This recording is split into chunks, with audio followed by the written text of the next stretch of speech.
Bonjour mes amis, bienvenue sur ma chaîne. J'espère que vous allez bien. Dans cette vidéo, je vais partager avec vous mon expérience de l'apprentissage de français. Tout d'abord, j'aimerais vous expliquer pourquoi j'ai commencé à apprendre le français. Eh bien, étant Punjabi, la raison principale pour laquelle j'ai commencé à l'apprendre était l'immigration au Canada pour la résidence permanente. J'ai découvert le terme entrée express en 2019 et l'idée d'obtenir une RP canadienne directement depuis Londres m'a fasciné.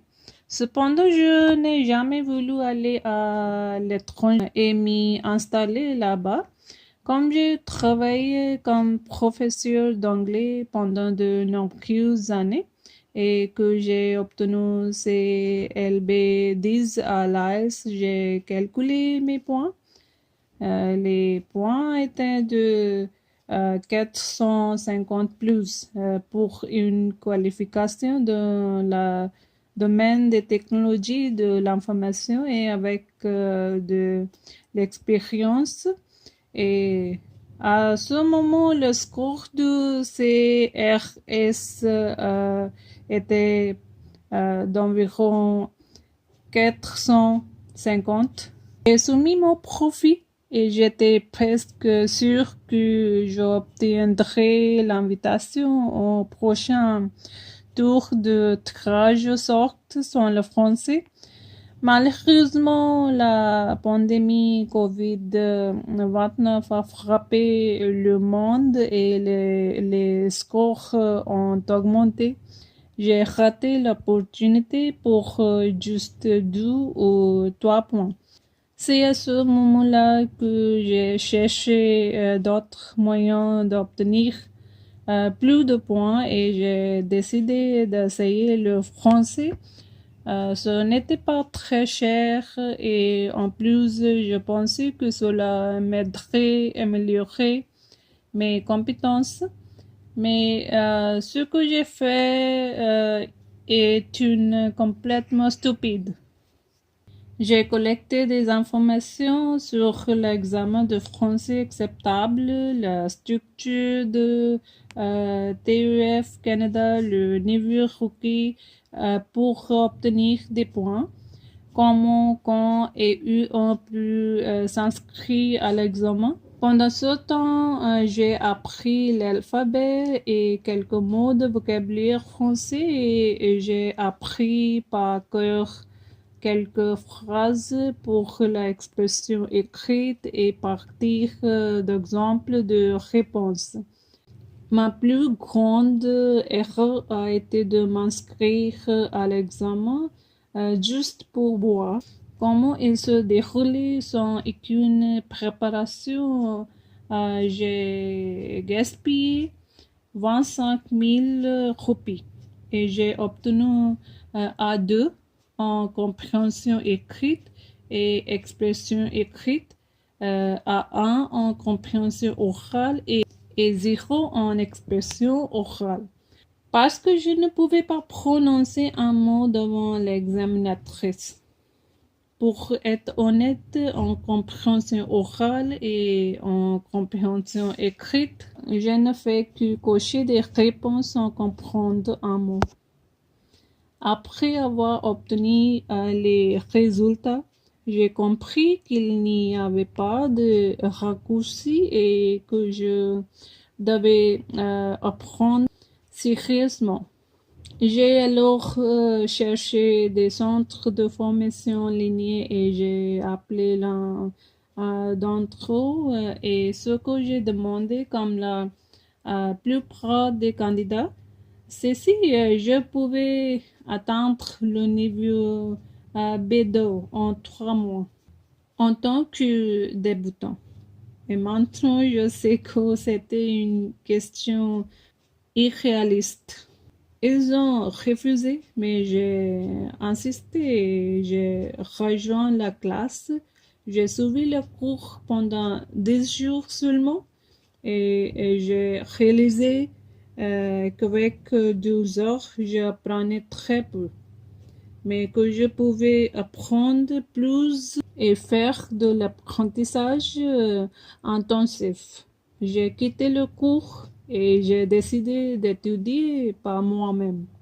Pour cela, j'ai cherché en ligne des livres relatifs à l'examen de TEF et j'ai acheté des livres pour l'expression écrite et l'expression orale avec des tests pratiques de compréhension orale et de compréhension écrite.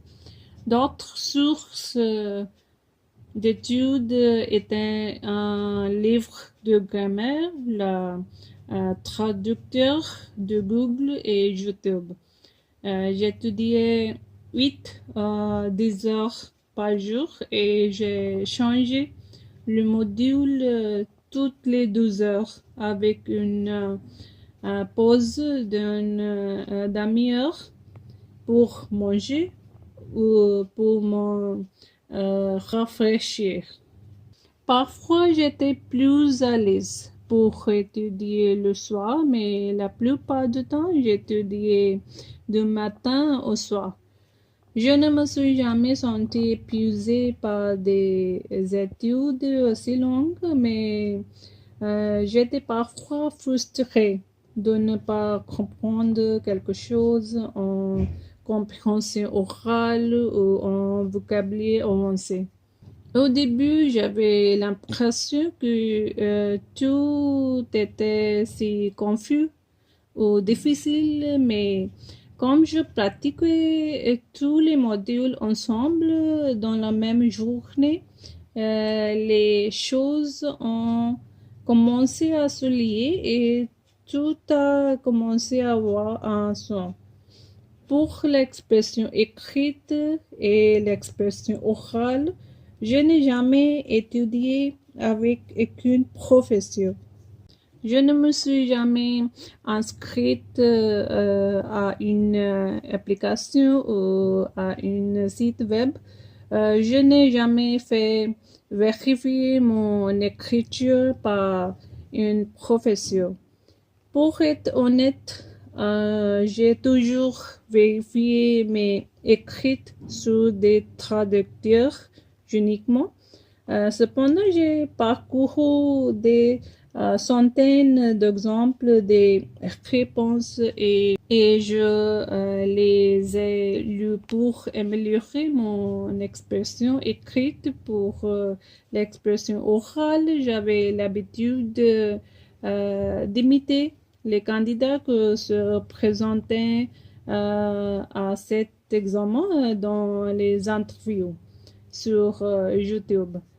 J'ai donc étudié intensément pendant 3 mois et je me suis inscrite à l'examen. Cette fois-ci, j'étais heureuse d'être préparée, même s'il y a beaucoup de choses à améliorer, je ferai de mon mieux. Je me suis sentie à l'aise dans l'épreuve d'expression orale après 4 semaines. J'ai reçu mon résultat. Cette fois-ci, j'ai obtenu niveau B1 dans tous les modules. Dans deux des modules, les scores étaient très proches du niveau B2, ce qui a vraiment renforcé ma confiance. Ce qui m'a rendu fière de moi, c'est que j'ai pu réussir après tant d'années d'études, tout en m'occupant de mes responsabilités familiales et en m'occupant de mon bébé de 12 ans. Après cela, notre situation a changé de telle manière que nous avons abandonné l'idée de partir à l'étranger et nous avons concentré sur notre travail indépendant. J'ai continué à enseigner et j'ai commencé à enseigner le français depuis 2020. L'enseignement m'a également permis de comprendre des leçons plus avancées de français et de rester en contact avec les 4 modules et ensuite améliorer mes compétences orales. Par la suite, je n'ai jamais passé l'examen, mais j'ai continué à améliorer mes connaissances de la langue. C'est une sorte d'apprentissage passif. Et aujourd'hui, en 2024, je pense que je peux certainement atteindre le niveau B2 ou plus à l'examen avec mes connaissances actuelles de la langue. Finalement, je dirais que vous pouvez apprendre de ma erreur qu'avant de vous inscrire à l'examen, préparez-vous au moins jusqu'au niveau A2.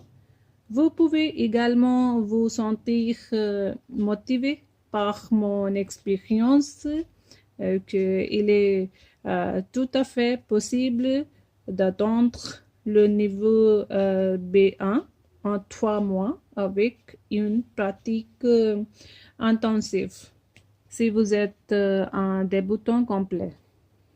Alors, avoir confiance et commencer à vous entraîner. Vous réussirez sûrement si vous êtes déterminé à atteindre votre objectif. J'espère que vous aimerez cette vidéo et que vous la commenterez et la partagerez. Merci à tous.